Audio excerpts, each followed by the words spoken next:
Welcome to the MBL Rookie Draft. Today we'll see teams select franchise players who will forever change the culture of the team while having immediate success. While some teams will weigh risk versus reward, banking on a player's potential to develop. Some players will go on to be champions, Hall of Famers. Even though they were drafted in later rounds, their success won't be denied. You are witnessing the leader in full immersion gaming, the Madden Bomber League. So join our journey today. Go to 365.maddenbomberleague.com and take your chance to become a legend and forever be remembered like Lucky Jordan, Asa Sherrard, because legends never die. And you're watching the MBL Network. And we are live on one of the biggest shows of the year. It is the MBL Rookie Draft for Season 28. We appreciate each and one of you tuning in. I'm OSU. I'm hanging out with my man, Sonny Weaver. Sonny, this is a night that a lot of people look back on as where franchises can get turned around, where franchises can get turned around the wrong way. It's really an opportunity to get that next player that can change the direction of your franchise. Yeah, it's a huge night for MBL. It's kind of where we shape the franchise going forward, especially here so early in this cycle. These players are going to be the backbone for these teams for the next 6-7 seasons. So really excited to see who's going where tonight. And at the top of the draft, number 1, Philadelphia Eagles. Now this one I think is going to be kind of interesting. Yeah, Philadelphia Eagles do have that number 1 overall pick. Sonny, just looking at the draft as a whole, I know you've gotten an opportunity to take a look at the draft boards, take a look at the players that are available. Last year, a lot of people questioned how strong that draft actually was. Had some nice players out of there. Not a whole lot of superstar power. What do you foresee from this class? Oh, well, I think compared to last class, you see a much deeper secondary. Obviously, you see a lot of highly rated cornerbacks on the board. I expect to run on those early in this class. I think wide receivers relatively deep. Obviously, Swan, the guy everybody's talking about, but there's a couple other role players beneath there. And then the defensive line, the defensive ends especially, there's 3 or 4 I think that could break out and be all pros early on in their careers. Yeah, now also, if you missed it, we had a live episode of Highly Debatable. You can check out that on the MBL Network after this. Again, we don't want to miss this one. Live pick-by-pick analysis for all 32 picks here in the first round. The Philadelphia Eagles, they are on the clock first. Sonny, this is a team that's looking to turn around this franchise, get them going in the right direction. Interesting offseason. They did not bring back Nelson Aguilar, didn't bring back Malcolm Jenkins or Chris Long. The biggest addition they had was Mike Iupati. Big questions at the quarterback position, also at the running back position. A lot of people are saying Rashard Swan out of Texas, that's who is going to go first overall. Sonny, on these draft cards, not saying a big need for Philadelphia, but without Nelson Aguilar, is this where Rashard Swan fits in? Yeah, that's a tough one. Obviously, you saw him take Calvin Patrick last year, and he's kind of a clone a little bit of what we're seeing in Swan, so I'm not sure he's the play there. I think Swan's a better fit down in Tampa. Because obviously they've got they need to put some weapons down there. They brought in Drew Brees for a year. They may go quarterback. I'm not sure there's one at the top that is really worth anything. But kind of on the line of Philly, I'd like to still maybe go cornerback, kind of solidify that secondary. Okay, well, let's go to the question of the quarterback position, whether there is or is not a pick there. I mean, this is a team that went 1-15. Carson Wentz and Nick Foles both playing last year. Do the Eagles have a quarterback on that roster that is the fit for the franchise, or are the Eagles looking to find a franchise quarterback in this draft? Well, I think Carson Wentz is the quarterback there. I think they need to get him some help. I'd like to solidify the halfback position behind him, maybe even look on the offensive line. There's some aging veterans across that line that probably need to be replaced here soon.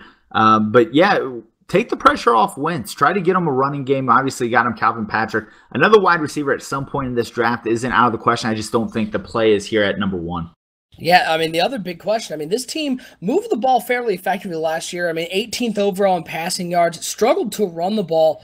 But, Sonny, their defense was the reason they struggled. I mean, they gave it the most points, the second most yardage. I mean, this team couldn't stop the pass. They couldn't stop a nosebleed. So you got to think possibly defensive side of the ball at number 1. Right, and that's why when we talked, they did franchise tag Fletcher Cox, I believe. Or no, Brandon Graham. So obviously they got a lot of money tied up in the end position. I could see them looking one of the ends, some really good ends, but I think it's between left end or cornerback right now. Well, Sonny, the pick is in, and Richard Swan does not go number one. Another wide receiver, Holloway, going number one. What was, I think, for most people, the consensus number one overall pick gets passed on by this Philadelphia Eagles team, but they stay with wide receiver. What do they like out of Holloway? I'm guessing what you like out of him is he's different. And sometimes different is good, and sometimes different's not so good. I think what you're seeing here is they got their big wide receiver last year in Calvin Patrick, and so now it's they go with somebody a little bit more shifty, a little more route runner, and see where we go. Titus Holloway out of Ole Miss, 6'1", 212. People have said about him, smart receiver with a competitive edge when the ball's in the air. Truly shines with ball tracking skills. Certainly a different player than Richard Swan. Not that big frame on the outside. This guy, more of a speedster, more of a route runner. Be interesting to see how he fits in with Philadelphia. Sonny, do you like the pick? I'm just not sure with everything out there. Wide receiver was the way to go. Obviously, you talked about the defensive struggles. I really felt like the defense was the side that that really should have been talked about here. Cornerback and instead they're going to pass in a class where the top talent in those positions is really top heavy. I just didn't like that move there. All right, let's go to the number 2 overall pick. That's the Tampa Bay Buccaneers. A lot of change here. No more famous Jameis at the helm in Tampa. Deshaun Jackson also gone. They bring in Dontari Poe, a nice addition. Also bring in Drew Brees at quarterback, but we know Drew Brees is not that quarterback of the future. He's the quarterback maybe for a year until he steps away. They have needs on the defensive side of the ball at skill positions. Where do you see the Buccaneers going with this pick? Well, obviously, Jameis Winston gone. Drew Brees comes in. They solidified the center of that line to put Dontari Poe next to Gerald McCoy.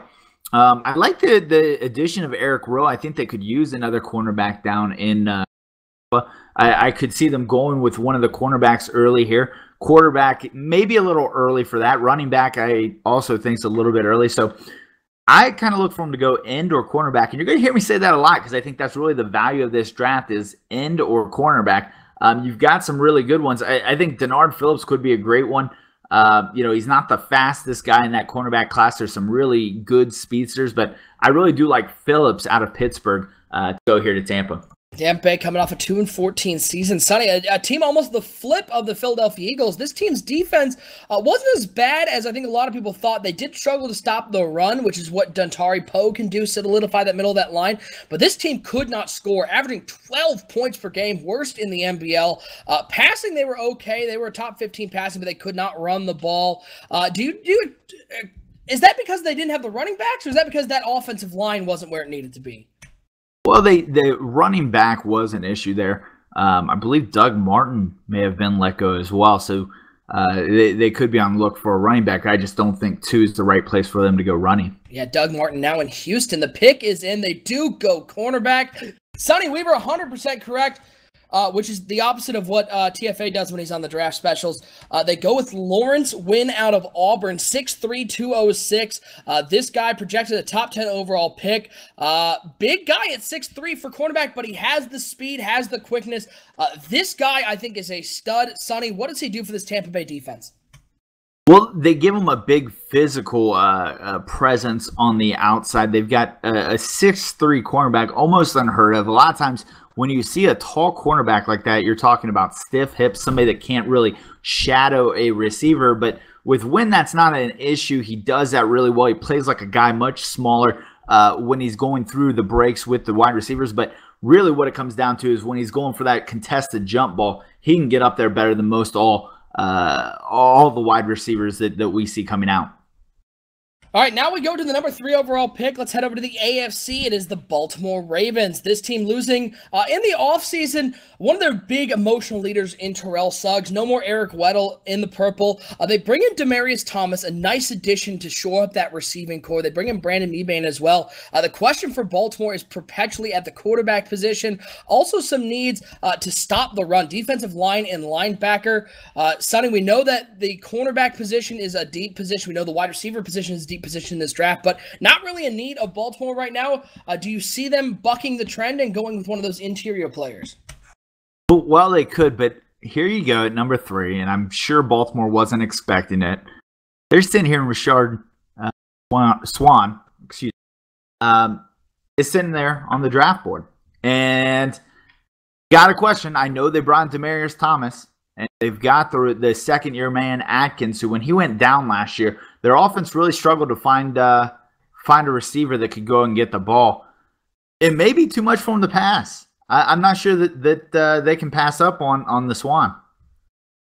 Yeah, this Baltimore team really struggled in just about every aspect. Bottom 6 to 7 in every category on offense and defense. The only one that they weren't was rushing yards given up. They were 19th in the league. But this team has some problems all over the place. The question continues to be in Baltimore, Sonny, is Joe Flacco the answer at quarterback? I mean, this guy's getting up there in age and is not playing very well. Well, and Joe Flacco is not the answer at quarterback. The problem is this draft class for quarterbacks was just not very good, and I think that's the running thing we're going to see. I don't expect any quarterbacks to get drafted here in the first round. There just wasn't the depth in this class this year that really I thought it needed. I think some juniors went back to school rather than coming out, probably scared they were going to end up in Philadelphia with that offense that they got going there. So, yeah, not the time to replace Joe Flacco. Also known as the Sam Darnold play. The pick is in, and no Swan once again. It is the cornerback Whitehead coming out for the Baltimore Ravens. Baltimore looking to shore up that pass defense. They do go skill position, but Rashard Swan continues to fall. What do you think of the pick there at number 3?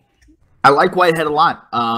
We talked a little bit before. I felt like, cornerback was something we were going to see a lot of. I personally thought the pick here, the last couple picks, rather than Whitehead here, would have been Phillips. But nonetheless, still like Whitehead a lot. He's also a big cornerback, 6'1", 211. He can get in there. But I feel like, Baltimore, they said they needed help in the secondary, and they went out and they got it. Yeah, DeMarcus Whitehead out of LSU, 6'1", 211.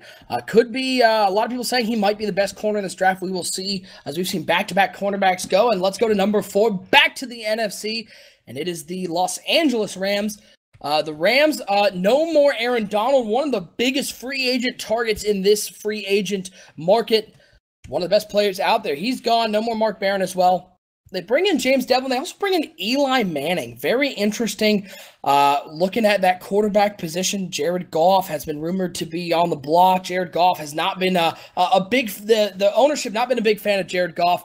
They have needs at running back, defensive line, and linebacker. But Sonny, the question is, are we about to get into Swan Watch 2017? Well, I think he's making a swan dive right now. They've got some wide receiver options out there in LA right now. I don't think he's in need for him. He's purely a luxury pick at this point. I really like Turner Copeland or Malcolm Horton right now at pick number 4 to replace Aaron Donald. I think that's where they need to go. But of course, the Swan call may just be a little bit too much to resist. Well, let's see where they go. I would also like to point out, I just want to take this moment right now while we're here on the draft. If you missed Highly Debatable, Sonny Weaver's main crux of the argument for who the best player is if he starts falling, maybe he's not that good. And I believe you said that Rashard Swan was the best player, and I was dumb for picking somebody who might fall to number 12. Well, Rashard Swan, if he's the best player, he sure has fallen very far. And fallen farther, by the way. Well, he did fall far, but let's talk about what we just saw. We just saw left guard Fleming go off the board at number 4. A guard just went off the board at the 4th overall pick.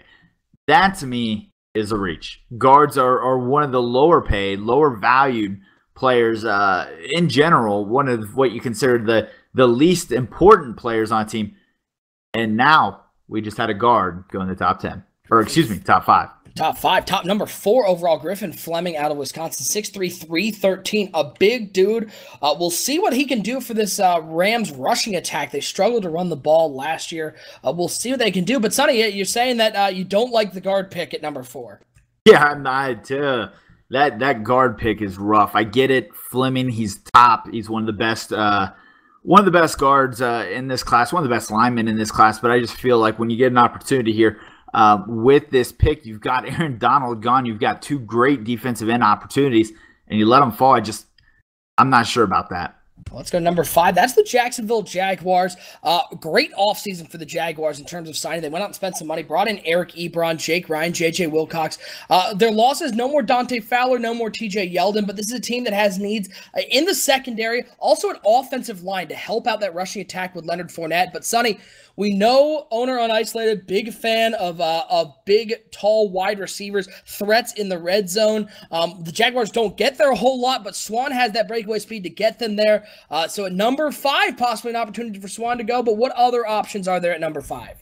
Yeah, I don't think the call here is Swan. I think it's, offensive line. Actually, this, I knocked it, but this would have been a great place for Fleming to go. I think offensive line is one of those issues where until Jacksonville gets it figured out, they're going to struggle. Leonard Fournette, obviously a talented running back there, not really having a lot of holes to run through.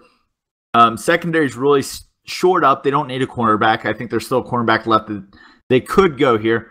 I kind of too high for a safety. Safety, it seems too high to draft a safety at this point. Number 5 overall. I'd like to see maybe a right tackle go here. Well, let's go completely the opposite of where we thought they were going to go. The Jacksonville Jaguars go defensive line. They go with the left and Dolman. Sonny, another surprise pick. We're seeing some teams here in the top 5 going places that we didn't think we'd see them go. We're seeing players falling that we didn't think we'd see fall. Another interesting pick here at number 5 going on the defensive line. What do you think about this one? I just didn't have him rated there. I thought Dolman was more of a 3-4 kind of hybrid end. They're running a 4-3 in Jacksonville. I thought Copeland and Horton were better options there, and I feel like he may have reached a little bit there. I feel like if that was the play, he could have probably traded back maybe 10 picks or so, still gotten Dolman and picked up a little bit more. Yeah. Certainly a very interesting pick for the Jacksonville Jaguars. They certainly like something they see out of this guy, and we'll see if he turns into the player that they hope they are getting with the expectations at the number 5 overall pick. All right, let's go to number 6. That's where we find the Miami Dolphins. Dolphins looking for a big player here. This AFC East, they feel like they can be competitive. No more Jay in Miami, so running back might be a need, although they do have some nice players on the roster. They bring in Brian Bulaga, they bring in Wesley Woodyard, but offensive line was a big problem for this team last year. They couldn't protect the quarterback. Also, possibly quarterback as a position. More of these young quarterbacks falling out of favor with their ownership. Where do you see the Miami Dolphins going at number 6? Well, I think tackle is where I would look. I would look specifically to the right side. You got to place Juwan James. A little too early still to go running back. I think there's some good backs that you can pick up at the first part of the second round. Lippett, not much of a loss as far as cornerback. They do bring in Brian Bulaga, but he's a short-term fix there. Wesley Woodyard comes in, also kind of a short-term fix. I think Markham I think the two ends we talked about earlier. I think these are good solutions here. You can go Copeland, you can go Horton. Well, they go middle linebacker. They go DeMarco Mayo out of Louisville, 6 foot, 235. Sonny, this is a guy who's projected a second-round pick by our very own Bleacher Report, by our draft experts. He could be a weapon, has some nice size, but this is a guy who's a little undersized for a middle linebacker. Not really a run stopper, more of a coverage guy. Very interesting where Miami goes with this number 6 overall pick.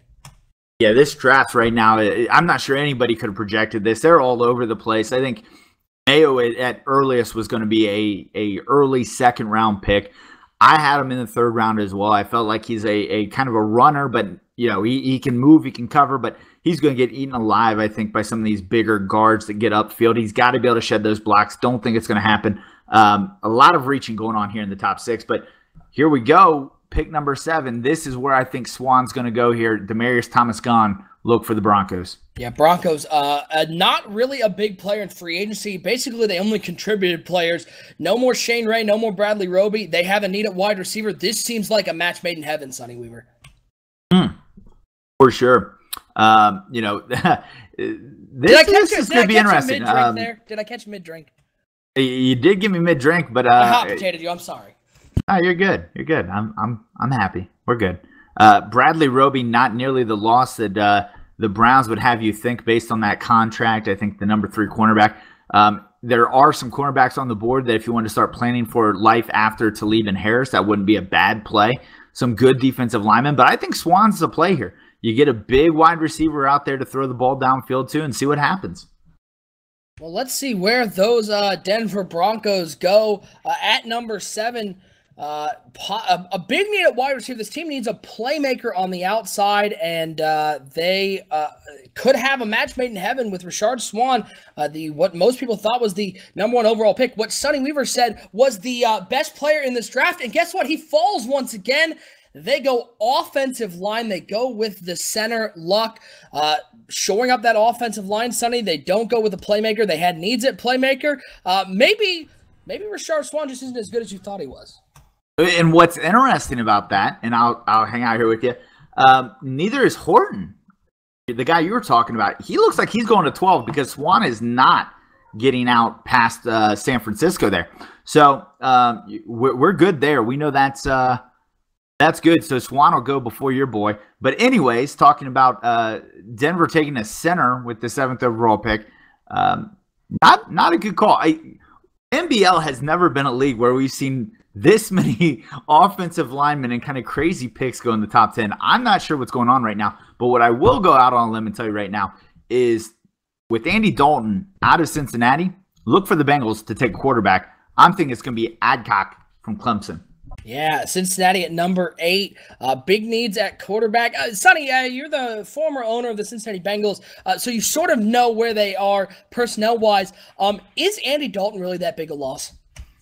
Yeah, I think he is because what he gives you at least is stability. Obviously, with turnover at quarterback, you lack stability, and that's something I'm a little concerned about there. Obviously, you've got John Ross, you've got A.J. Green. You got to be able to get the ball downfield. That wasn't Dalton's strongest point, but he can still do it. So, we'll have to see what happens here. But, yeah, a new time has come in Cincinnati with Dalton gone. And personally, I got to tell you, I'm kind of ready for it. Yeah, this Cincinnati team, not really a big player in free agency, didn't really add anybody of note, but no more Andy Dalton. So quarterback, certainly a position they want to address. Offensive line was also a struggle for this Bengals team. They couldn't really run the ball, couldn't protect the quarterback. So even when Andy Dalton had time to try to find the receivers, he had people in the backfield to shorten that time a little bit. So we'll see where the Bengals go. But Sonny, the way this draft has been going, I wouldn't be surprised if they go punter. They very well could, but no, I'm hearing out of the war room there. The next great punter in the NBL. So what? Next great punter in the NBL. It could be if Adcock can punt because he is the pick at number 8. Yeah, and Sonny, you love this guy. What does he bring to Cincinnati, the first quarterback off the board? Well, he's got all the physical characteristics, and that's the thing. I think coaching staffs there feel like they can build up the rest, but he's got the physical tools they need to actually try to win something. And that's really what you're looking for there. They're going to teach them. They're not going to win anything right now. But what Bradley Adcock brings is the ability to move in the pocket. He look downfield. He's going to be able to find A.J. Green, John Ross. Look for them to be very happy very quickly. Yeah, so our first quarterback off the board at number 8 to the Cincinnati Bengals. And now we go to number 9. That's where we find the San Francisco 49ers. 49ers looking to have a big draft. A lot of change in free agency. No more Eric Armstead in San Francisco. They bring in Mike Pouncey. They bring in Matt Bryant, the kicker, who they're hoping to solidify that special teams game with the signing of the great Matt Bryant. But it's San Francisco, Sonny, another team, big needs on offense. Quarterback, a perpetual question in San Francisco. With Adcock off the board at number 8, do we see back-to-back quarterbacks? Wait, I don't think so. I don't think it's the right time to go quarterback again. I liked Adcock. I felt like he was a reach in the top 10. I don't see another one capable there of really being a part. Now, start looking around. There's still some decent cornerbacks on the board. I've heard San Francisco's interested in Swan. We'll see how that goes, but I still like Denard Phillips possibly here. Maybe at number 9 to go to the San Francisco 49ers, help out that secondary. Yeah, San Francisco might, again, the cornerback position very deep in this draft. Well, we'll see if San Francisco decides to go there, maybe shore up the offensive side. This team wanting to compete in that NFC West, a better season this year, and they're looking to just continue to improve and continue to work their way up the chains as we await the pick from the San Francisco 49ers. We appreciate everybody tuning into the Season 28 MBL Rookie Draft. I'm OSU. I'm hanging out with my man, Sonny Weaver. Again, folks, hit that subscribe button down below so you know when we go live. We'll have that MBL live schedule out over the next couple days. You can find it on our Twitter. Swan Watch, though, is finally over, Sonny. A lot of people saying in the draft this is where Rashard Swan could fall to, and San Francisco shores up the offensive side of the ball. They get a weapon at wide receiver, falling all the way to number 9, but fits in nicely in San Francisco. But this is one of those places you talked about on Highly Debatable. Do they have a quarterback to throw to this guy? Well, at this point, I'm not sure it even really matters. Obviously, they just took Rashard Swan in the pick. They took Marquise Babers last year as a top 5 pick. So now they've got 2 wide receivers, over 6'5", over 220. They've got the Twin Towers out there in San Francisco. I think anybody could go play quarterback for them. Just chuck it downfield. Wait for somebody to go get it. Yeah, that's a scary 1-2 punch in San Francisco. If they can just find anybody to toss it out there to him. I am available, though. I'm much cheaper than most quarterbacks. So just put me out there. I'll throw it up to him. Let's go to number 10, Sonny. The last pick of this top 10, maybe the first pick of the second 10. I don't really know how that works, but it's number 10 overall, and it's the New Orleans Saints. The Drew Brees era is over so long in New Orleans. They're needing somebody else at the signal helm, so they let Drew Brees go. They also let Mark Ingram go. They brought in Tevin Coleman, though, over from their rival, the Atlanta Falcons, and that's a beautiful addition for this offense. Needs on defense, Sonny, where do you think the Saints go? I think cornerback's the call here. The Drew Brees era wasn't a big deal. Bonham they drafted last year. He was the heir going forward. They bring in Delaney Walker, so they've got kind of the man in the middle. Jarrell Freeman fills in at the linebacker spot, and obviously, as you hit on Tevin Coleman, I really like Phillips. I think Phillips falling here to 10 is a good value. I think, like I said, he's a 4.5 40 guy, so he's not the fastest guy in the world, but he's definitely fast enough to play corner in the league. I think it's a guy that he can get out there and he can help that young secondary, Lattimore and some of those guys, really become one of the better secondaries in NBL. Let's see where those New Orleans Saints go here with the number 10 overall pick. It's going to be weird not to see Drew Brees in New Orleans. They go defensive end. They go with the left end Blackson, trying to shore up that defensive line. We knew the defensive problems that they had. Sonny, they go out there and they pick up another big guy on that defensive line. What does he bring to New Orleans?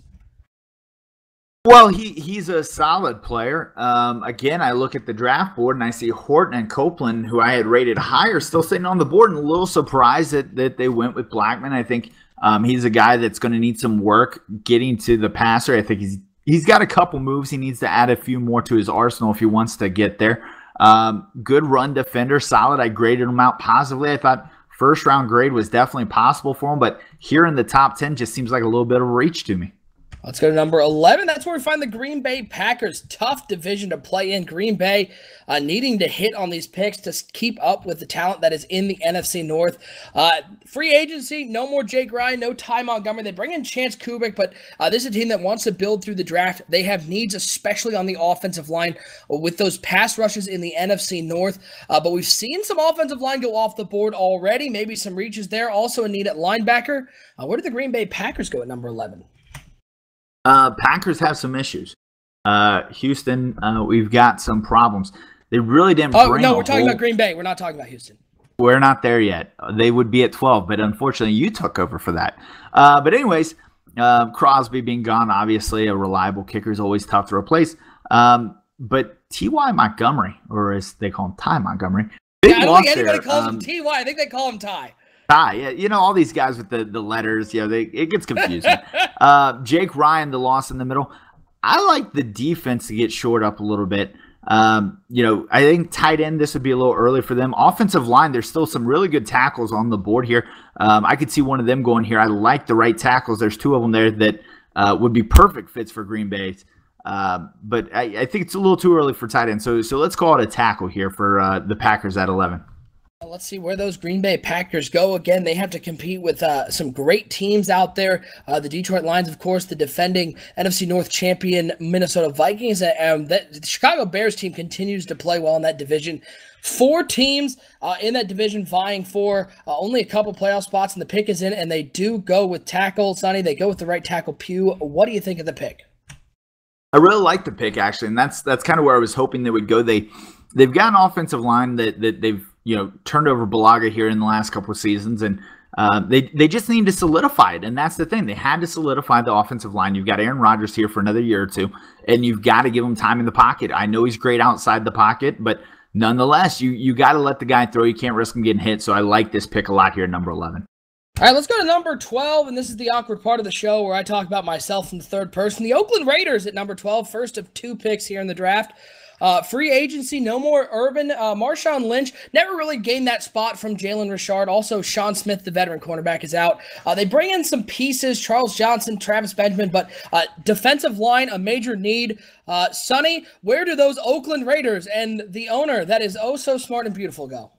Well, I think it's got to be Malcolm Horton, right? Because we heard in highly debatable how, he's the best player in this draft and all of these fantastic things. He's the next to Karis McKinley. So Malcolm Horton is the pick here. No doubts, no questions asked, folks. If it's not Horton, OSU is a liar, and he has to lose. Highly debatable. They picked Malcolm Horton. Hooray! Malcolm Horton. Out of Clemson. Hey! 6'6", 264. Talking about him highly debatable. This guy coming in to play on the defensive line.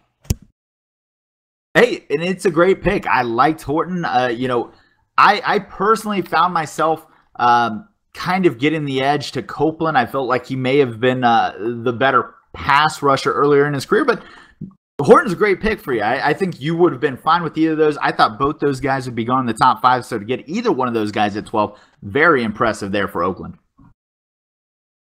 And now let's talk about somebody not nearly as attractive as the two people here. It's our producer, Delvar, in the New York Jets. Didn't lose anybody, really, of note in the offseason. That may be because they didn't actually lose anybody. That may be because there was nobody, the Jets, that anybody cares that they've lost. But they bring in Ross Cockrell and Jay Ajayi, which I love that signing for the New York Jets. Get that running game going. But they do need help on the offensive line to open up some holes for Jay Ajayi. Also, wide receiver.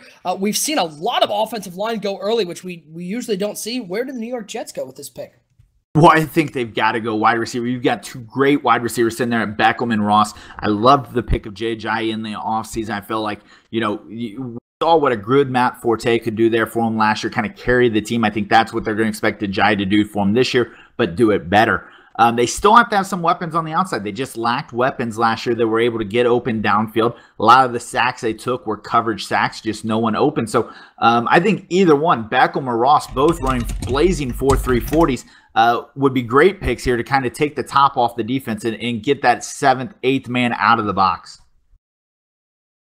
Yeah, let's see where the New York Jets go at number 13 overall. A lot of great players still on the board. We've seen a lot of surprises here. Sonny, this has been a very surprising first 12 picks. And at number 13, we see another one. This one, I don't know how surprising this was. Rainey was very highly rated, projected to go 4th overall out of Ohio State, 6'5", 262. This dude is a monster and fits in perfectly to a sort of a 3-4 pass rush.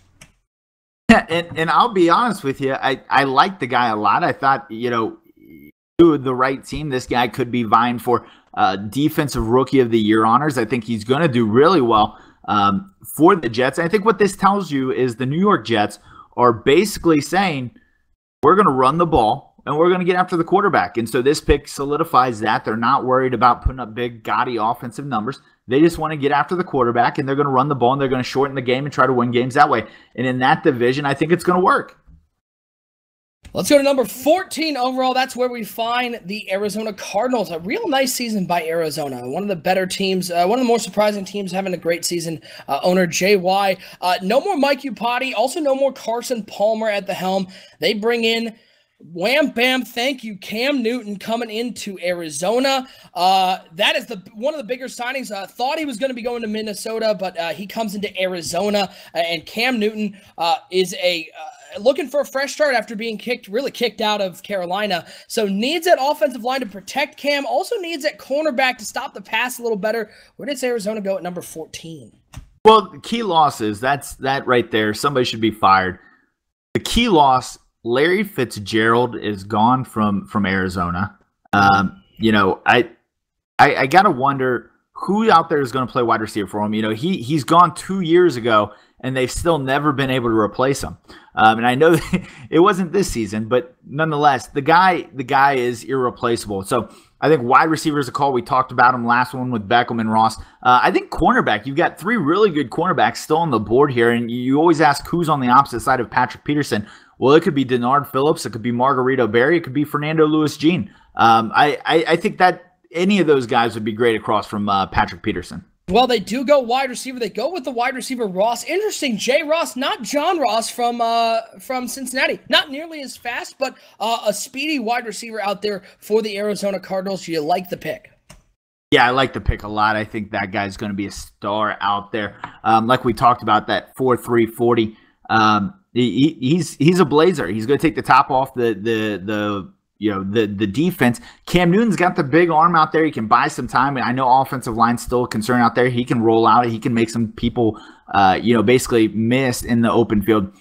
I do still have some concerns, though. The mind of the coach out there is definitely run first. I'm not sure Ross is going to get enough targets early on in his career to really make him kind of that offensive rookie of the year candidate.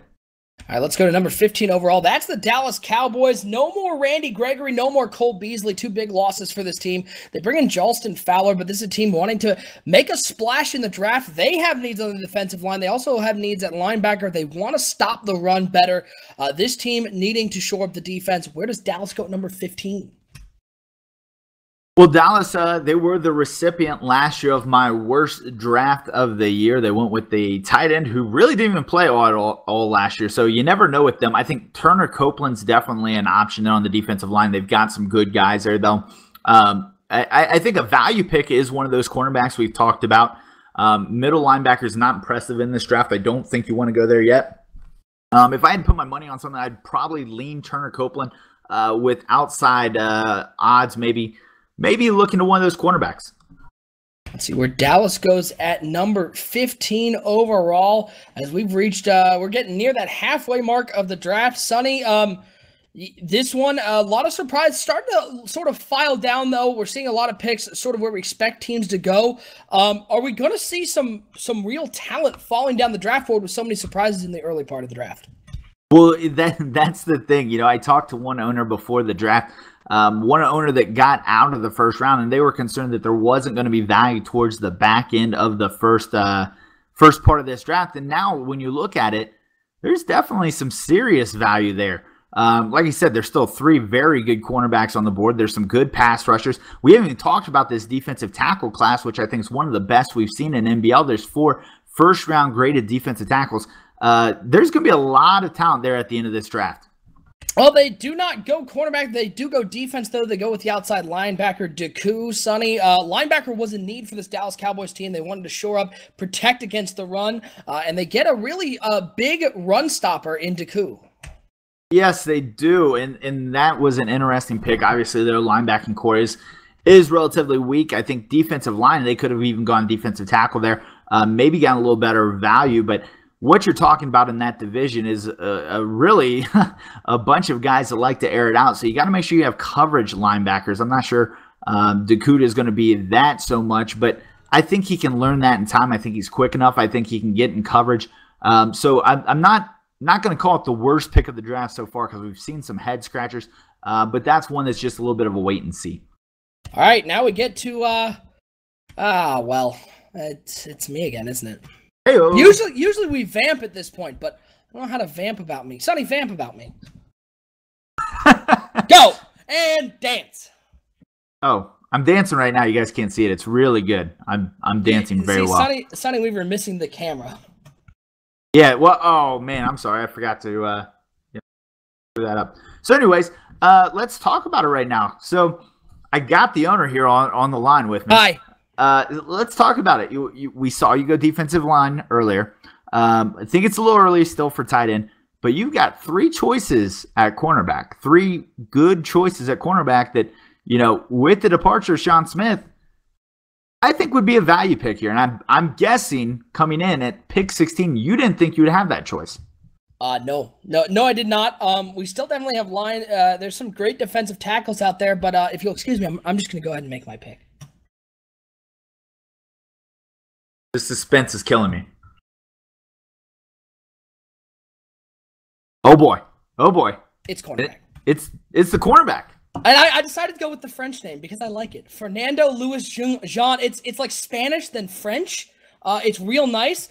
5'10", a smaller guy, but this is a guy we think that can be pretty effective paired up. We still got two pretty good cornerbacks in David Amerson and Garyon Conley, and I think this will be a nice addition to the secondary. Definitely solidify your cornerback position for the near future. Hooray. All right, now we no longer have to awkwardly vamp about me. So let's go to number 17, and it is the Carolina Panthers owner, TFA. They had one of the big signings, a lot of big contracts given out by this team. And Carolina, they brought in Danielle Hunter. They brought in Philip Dorsett. No more Cam Newton, no more Greg Olsen. This team, though, they need to play better on defense. This is a team that had no trouble scoring last year, Sonny, but they couldn't stop a nosebleed. Where does Carolina go here at number 17? Well, you would have to think it's the defensive side of the ball, right? I mean, you talked about they couldn't stop anybody last year. And so now we're just kind of waiting to see which how they want to stop somebody. Because like you said, they need somebody on every level of that defense. Obviously, Hunter helped solidify the line. I could see him maybe going defensive tackle, Star Lutz. Not even going to pronounce it. Their defensive tackle is gone, so they need some help down. There you go. Need some help in the middle. And look, as I say it, there they go. And this is one of the this guy I think will be a great addition to that defensive line. Marshall going in to Carolina. Sonny, this was a major need for the team, and they do fill one of those holes that Carolina needed, which was stopping the run, and they get a big defensive tackle. Somebody can play in the middle of that defense. Yeah, and when you're getting shredded, one thing you can do, you can get pressure up the middle. Pressure up the middle is literally the worst nightmare of quarterbacks because you can't step into your throws. You got Hunter on the outside. Now you take Marshall, put him on the inside. You're going to have a really nice young core there on one side of that defensive line that's going to wreak havoc for the next couple years. All right, now the second pick of this draft for the Baltimore Ravens. Ravens getting that 18 overall pick. They picked at number 3. They went with the cornerback Whitehead. Sonny, is there a chance that with the number of cornerbacks still out there that Baltimore could go with a second cornerback and go real young in the secondary, or where are their other needs? Well, obviously they've got needs at linebacker, defensive line. They've, Eric Weddle's gone, so safety's still in play. I think you're now getting into territory where safety could be a possibility. Still a good wide receiver out there in Beckham, who I think could fit in Baltimore. Demaryius Thomas, not the speedster he once was, so it would be interesting to see if Atkins and Beckham create kind of the future pair there. Let's see what the pick was. They go defensive line. They pick Copeland up. This guy was one of the best-rated defensive linemen, fell all the way to number 18, Sonny. Baltimore gets a real stud on that defensive line to help stop the run. Yeah, they do. I had Copeland as number 1 on my big board. I thought he would definitely be a guy that you'd have to watch out for. I think taking him at 18 was kind of interesting because I felt like he was more of a fit for a 4-3. But nonetheless, he's a solid player, and he's a player that I really look forward to watching there in Baltimore because I think he can help solidify that defense. Well, we go to number 19. That's the New England Patriots. Patriots having needs. This is a team that wanted to really solidify themselves as that leader in that AFC East. Sonny, where do you see the New England Patriots going with this pick? Felder. Oh, hey, good choice. They went Felder. This is awkward. Sonny, are you psychic? Yeah, I am. It's almost like the New England Patriots leaked that pick before they were supposed to. Yeah, awkward. So let's go to number 20 overall. And it's one of your favorite teams. A team that you are very close with. A team that loves your commentary on them. It is the Cleveland Browns. The Browns and owner Z-Star don't have a top 5 pick. They're number 20. And Cleveland, well, they no more Joe Hayden in Cleveland, but they do bring in Jameis Winston. They bring in Bradley Roby, 2 guys who you were very critical of as being pieces on this team. This team does have needs on the offensive line to help protect the quarterback, protect Jameis Winston. Where does Cleveland go at number 20? Well, I think right now the play is definitely going to be cornerback. When the Browns came into this draft, I think they overpaid Bradley Roby, expecting not to have a chance at any of these top cornerbacks, because that's just not what happens. And now you're sitting here at pick number 20. You've got your choice of Margarito Berry, Denard Phillips, both solid cornerbacks. Little surprised they fell this far. And if I'm Cleveland, I am literally racing to the podium right now to pick one of those guys. So, Sonny, people in the chat are saying that Jameis Winston, a good pickup. We won't spoil too much of highly debatable. Watch that after our full pick-by-pick analysis of this first round. But, Sonny, what are your concerns with Jameis Winston in Cleveland? Well, I just don't think he's the guy. He got big money contract, long-term contract. And I feel like that team had some other issues. They could have addressed in free agency, and instead they chose to drop that big money on Jameis. And so we'll see. I mean, I feel like, his career kind of spiraled there in Tampa the last couple years, and we'll see if the reclamation project in Cleveland works. Well, Cleveland does go defensive side of the ball. They help shore up, fill out that hole where Joe Hayden was. They go cornerback. They pick up Phillips. Sonny, this is another one of those talented cornerbacks that people were saying could go in that first round, and Cleveland gets a very nice player at number 20. Cleveland does get a very nice player at number 20. Very happy for Cleveland. Now this takes their offseason from a solid F up to maybe... You're going to give him a D-, aren't you? A D+. I got him a D+. Oh, that's nice. You're much nicer than I thought you were going to be. Well, let's go to the next pick, number 21, the team that I said needed to have a great draft. It's the Buffalo Bills at number 21. This Bills team looking to stay atop that AFC East. They had an eventful offseason, but really they didn't bring in anybody. They lost LaShawn McCoy. They lost Charles Clay.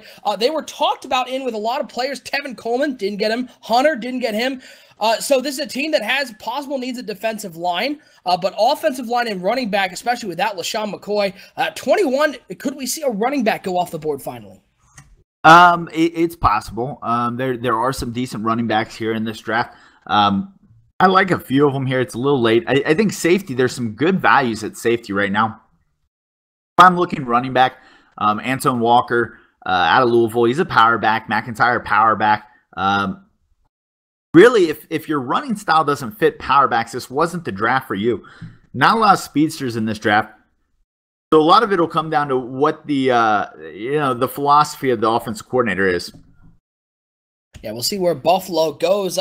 Sonny, without LaShawn McCoy and with the offseason they had, is Buffalo still the team? You think Buffalo is still this team to beat in the AFC East, correct?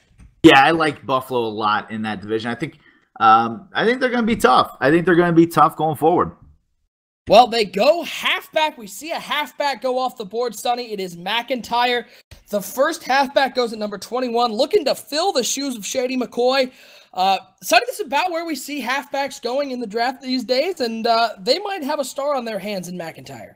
Yeah, I actually liked McIntyre better than Walker. I felt like McIntyre had a little better speed, a little more wiggle to him. It felt like he could get into the hole a little bit quicker. Felt like Walker may struggle a little bit in the pros, able to get past the line of scrimmage. So like what he's doing so far. I think what you're going to see up there in Buffalo is what we talked a little bit about the Jets. So it's going to become the division mantra, and that is, play solid defense and run the ball. Well, McIntyre out of Penn State, he goes to the Buffalo Bills. Let's go to number 22 overall. That's where we find the Kansas City Chiefs and owner Draco. The Chiefs, they had an offseason, that was filled with losses. No more D Ford. Haloti Ngata is gone. They bring in Dante Fowler, though, which is a huge signing for this Kansas City team, a player they're very excited about. This team needs help on the offensive line. They want to help out that running game, possibly back end of the defense as well. Sonny, number 22, where's Kansas City going out in the AFC West? Definitely could see safety or linebacker here. Obviously, the linebacking core in Kansas City got old quick. Safety is another position where they've got to start thinking of the future. If I'm looking there, I'm probably looking something maybe more towards the strong safety side. I like Aaron Floyd out of Michigan State a lot. I think as far as run support, he does well. A 4.53 for a safety. Pretty good speed, but it's the 26 reps on the bench that really impressed me. He is a hard hitter. He's going to knock some guys out. You don't see that too often in safeties, that many reps. I mean, he's a big, strong guy playing at the back end of the defense. Yeah, for sure. And I feel like that's a guy that you could really be impressed with, and never mind.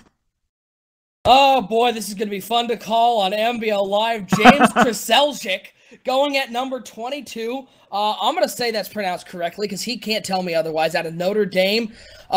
Kansas City quarterback. They draft a young player, somebody who they want to develop into that quarterback of the future in Kansas City, especially in that AFC West. Sonny, what do you think of the pick of Trzelczyk?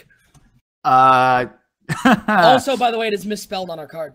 There's an extra C in there. How could you misspell that name? Come on. Shout out to graphics guys.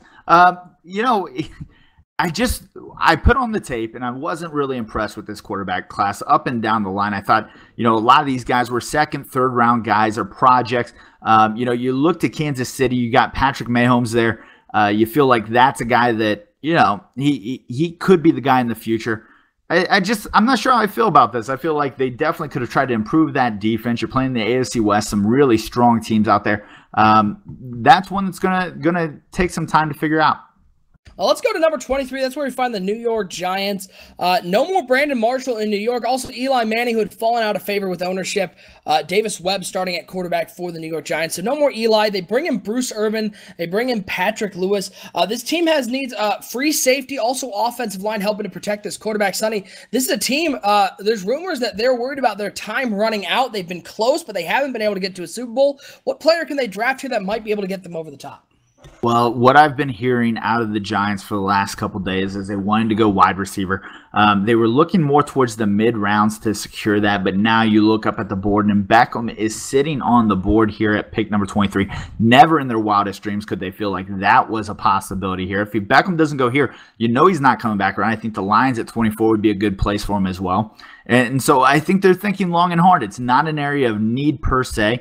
Number 2 wide receiver, Sterling Shepard, more of a slot guy than he is a number 2. Brandon Marshall gone. I feel like they think that the passing game is really what's going to carry them. So look for that to be the sneaky pick. I think the pick I'd like to see him go is maybe offensive line, right tackle, or maybe in one of the safeties because I know they were big on Earl Thomas, but we'll have to wait and see. All right, well, Sonny, let's answer that question. Are the New York Giants running out of time to be competitive in this NFC? In the NFC, I don't think so. I think they've got a nice stranglehold on the NFC, unless what you're saying is you think the Washington Redskins are going to take them over. I like that Redskins team. We'll see. I like that Redskins team. I like that Redskins team. They certainly have the heart factor. If anybody watched Captain Planet, they are the Mati of the group. They are heart. Might be useless, but they certainly have to be there to make Captain Planet show up. So we lost the metaphor, but they do go strong safety. They go with Floyd Sonny, a need at the back end in the secondary, and they do pick up a guy who I think can be very good in New York. Yeah, we were just talking about Floyd there for Kansas City. Thought he was a great fit there. Instead, you bring Floyd into New York. You pair him up with Landon Collins. You've got a great 1-2 punch back there, and I do mean punch. You've got 2 hard hitters back there, and that's going to be tough for those opposing wide receivers to hang on to the ball. I think they're going to take a lot of shots out there in the NFC East. I like that pick for the Giants. All right, let's go to number 24. That's where we find the Detroit Lions, and the Lions with one of the splash pickups in free agency. They lose Eric Ebron, a player that everybody was like, oh, will they just bring Ebron back? No, they brought back Ebron 2.0, much better in Rob Gronkowski, now getting passes from Matt Stafford. We know how much Detroit Lions and owner Bomber love to draft wide receivers, especially late in the draft, get some speedy guys they can develop. So you got to think wide receiver is a play here, but their running game, they want to find a running back that can solidify that. They definitely have some needs, though, on the offensive side of the ball. They need to pick up that Detroit offense. Where do you see Detroit going at number 24? The pick here is it's Harvey Beckham. It's the speedster wide receiver. The fact he fell here, there's no way that the Lions thought he was going to make it down here. He's excited. I know ownership there is excited. This looks like a match made in heaven. Well, let's see where the Detroit Lions go at number 24. Sonny, Lions disappointing season last year, but do you foresee a bounce back from this Detroit team, especially with the addition of Rob Gronkowski? For sure. We talked about it a little bit. We talked about how good, really how good their offseason was. I just loved everything about their free agency. And so now you start looking around and it's impressive. I mean, if that is the pick, it's impressive. Yeah, it is Beckham. That's a beautiful pick. I mean, this Detroit Lions offense just got a little scarier with the speedster in Beckham, Sonny, and we know how good ownership, we know how good that coaching staff is at developing wide receivers. This is a guy who they wanted, they had on their draft board. It fell to him at 24. He did, and that's almost mind-boggling that he would make it that far. It's just wow. I don't even know what to say right now. That is literally the best thing that could have happened to him. Well, let's go to number 25. Sonny, one of the great stories of the playoffs, it's those Washington Redskins. This team took really the network by storm. They had a great playoff run, owner Porter. They bring in two veterans, Larry Fitzgerald and Greg Olsen, wanting to bring in some of that playoff caliber talent, some of that veteran leadership for this very young team. We know they want to bring a young wide receiver. Beckham was certainly on their board. Also offensive line. Where do you see Washington going at number 25? Well, I think what it may end up being is just a value pick. I think Margarito Berry sitting there. Again, you never thought. It's a great name, by the way. It is. It's a great name. It's a guy that's, going to drink some booze and have some fun. If Beckham fell here, I think Beckham was the pick here. There are some really good offensive linemen still on the board. But it just comes down to how Porter and the Redskins feel about that secondary and what they think they can do there. I'm sorry. I was just having sad thoughts about Harvey Beckham in Detroit. That's going to be tough to stop. I think I feel bad for the NFC North right now. Oh, Lordy. Well, if there was a question, Sonny, if there was a question as to whether the New York Giants' time in the NFC was running out, I think it just did. Yeah, I mean, that's terrifying. That's a scary thought. Dude. Let's have faith in the Washington Redskins in drafting a great player here at number 25, folks. Again, we'll take you all the way up to the end of that first round. Pick by pick analysis. If you're just joining us, we certainly appreciate you joining us. I'm OSU. I'm hanging out with my man Sonny Weaver. They go defensive line. They go with the defensive tackle bar. Sonny, what do you think of the pick? I like the move of the Washington Redskins because I think there were sexy picks to be made and there were the right picks to be made. Solidifying the inside run game. I think there's some questions about, what the Giants are doing out there. You want to shut down that running attack, and that's what they're doing with Barr. Very impressed. Very impressed with what Porter did there because, like I said, he went away from flash. He really stuck with what he needed, and that's normally the sign of an owner that's looking to take that next step and go forward. Yeah, so, Sonny, what do you think Barr does for the Washington Redskins? Like, this guy, he 6'4", 303, out of Wisconsin, hard-hitting Big Ten football. Can this guy really help out this Redskins defense? Yeah, he can. I mean, his ability to get off the block on the inside is beautiful. It's something that, he's strong. He can shed that block. He's going to shut down the running attack. That's something that, very surprising is his ability to shut down the run. Washington Redskins, they're a team to watch. They're starting to really, really impress me. All right, now for the other awkward part of the show where we talk about your team, Sonny, the Tennessee Titans. Or we could just skip it. We could just talk about anything else. What good movies have you seen recently, Sonny? No? I'm looking at players. Oh, got it. Well, Tennessee, no more DeMarco Murray in Tennessee. We know he'd sort of fallen out of favor. No more Delaney Walker. Not a whole lot of play in free agency. We know you have needs at tight end, possibly without Delaney Walker. Offensive line as well. Where do you see the Tennessee Titans going with this pick? Well, I think sometimes there's just value.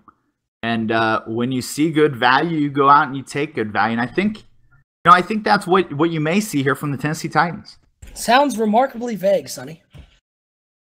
Yes, that's what I tend to do is be very vague.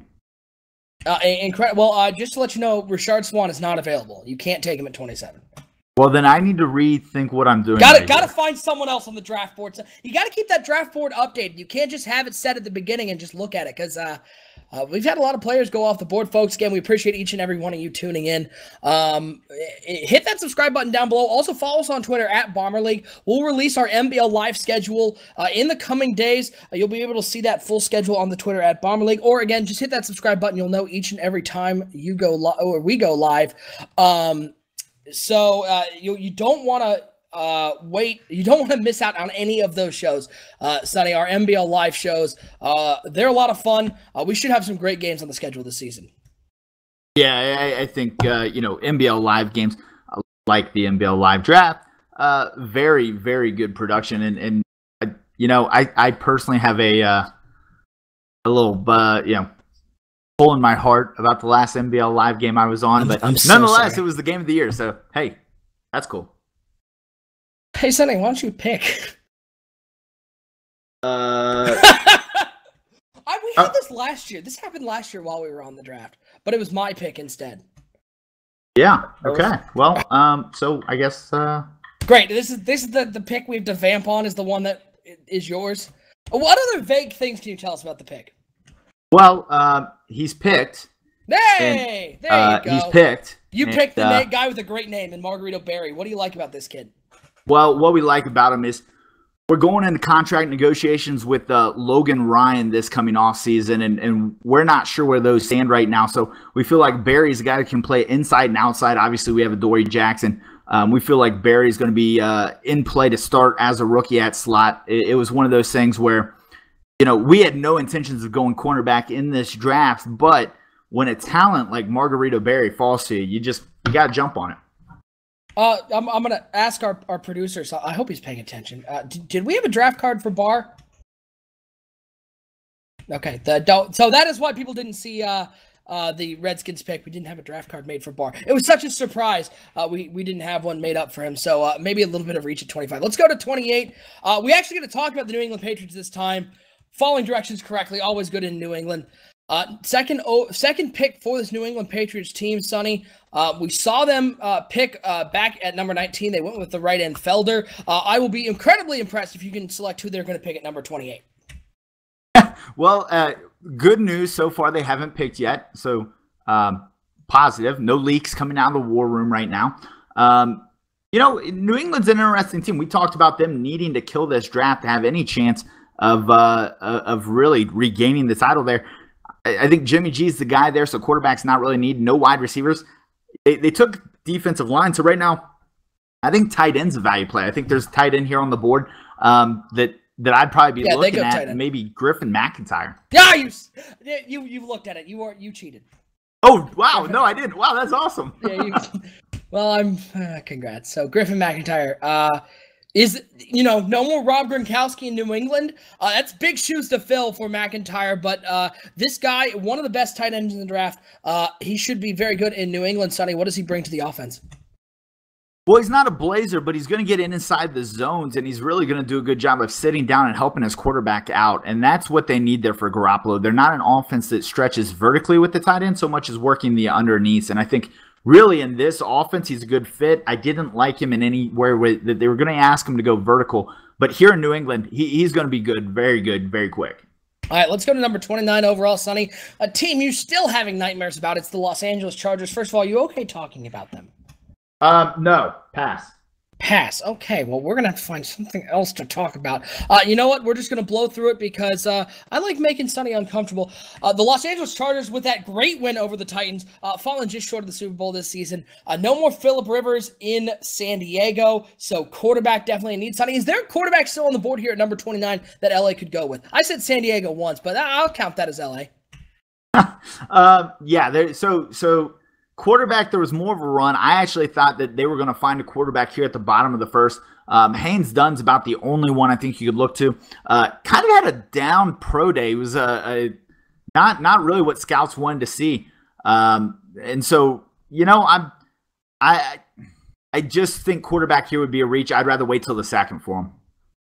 Well, let's see where they go. Sonny, this Chargers team, very good last season. No more Phillip Rivers, sort of that veteran leadership. What's it like going from a guy like Phillip Rivers, a guy who's been in LA, a guy who knows the team and is that veteran presence? What's it like going from a player like Rivers to possibly a younger, fresh out of the draft quarterback? Does that change the offensive dynamic at all? Well, what you see is Phillip Rivers, stone cold, collective, and calm and cool. Late in that playoff game, I guess I will talk about it.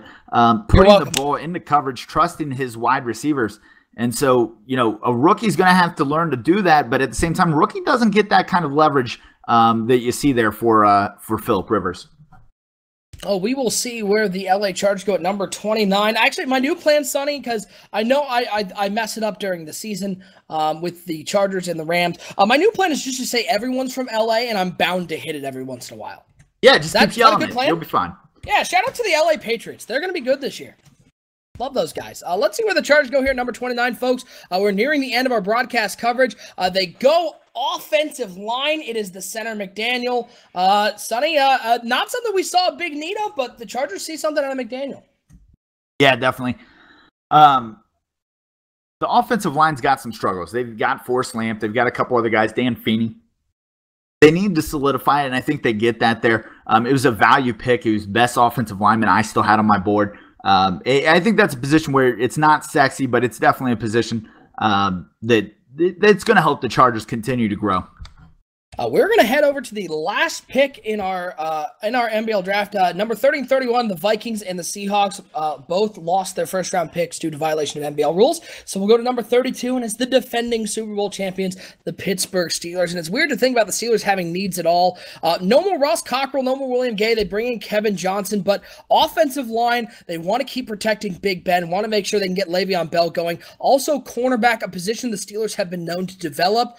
Sonny, last pick here in the first round. Where do the Steelers make a splash? The Pittsburgh Steelers.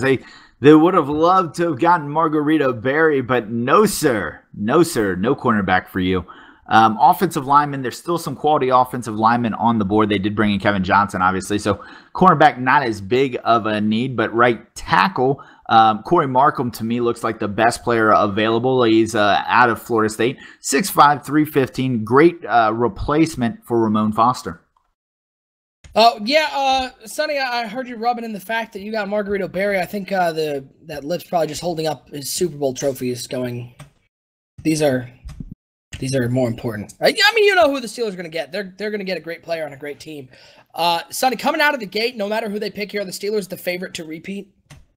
Well, I think they are, but don't sleep, and I'm not sure you can even say that. Don't sleep on the Detroit Lions. Well, the pick is in. They go defensive end. George, force on that defensive line, hoping to shore up that defense, Sonny. What do you think of that pick in Pittsburgh? Well, I think that's good. They were looking for another pass rusher. They felt like at times they couldn't get any pass rush, and so, George is the guy that's going to get there. Going to get there well. All right, Charlton George, by the way, great name. All right, well, that concludes our pick-by-pick coverage here. Round one is done. Sonny, let's go to the question. Who do you think had the best draft here in the first round? A lot of great players off the board. A lot of surprise in that top 10. Who are you looking at as some of the best drafts? Well, I think I got to say Detroit Lions. Yeah, right? It hurts. I called them as having the best free agency, and then here they come. They smash the first round. They get, possibly the best guy available, in the last 20 picks around them. Also, by the way, they have the number 5 overall pick in the second round. Yeah, it's impressive. I'm very impressed right now by the Detroit Lions. Yeah, if the Minnesota Vikings, if you enjoyed being at the top of that division, well, I think it was short-lived. We'll see what Detroit can do. They had a great draft, and we certainly appreciate each and every one of you. Another great show, Sonny Weaver. Now we get to look forward to season 28 and a lot of new faces on the field. Yeah, a lot of new faces, and I'll tell you what, it's going to be a fun one. It's going to be a fun one. It's going to be a great season, folks. Again, follow us on Twitter at Bomber League. We'll release the full NBL live schedule there in the next couple days. Or you can just hit that subscribe button down below so you know each and every time we go live, including with our NBL live broadcast. And that's going to do it for our broadcast of the first round of the season 28 MBL Rookie Draft. For our producer, Delvar, big shout out to Delvar behind the scenes, pulling the strings. And my co-host, Sonny Weaver, I'm OSU.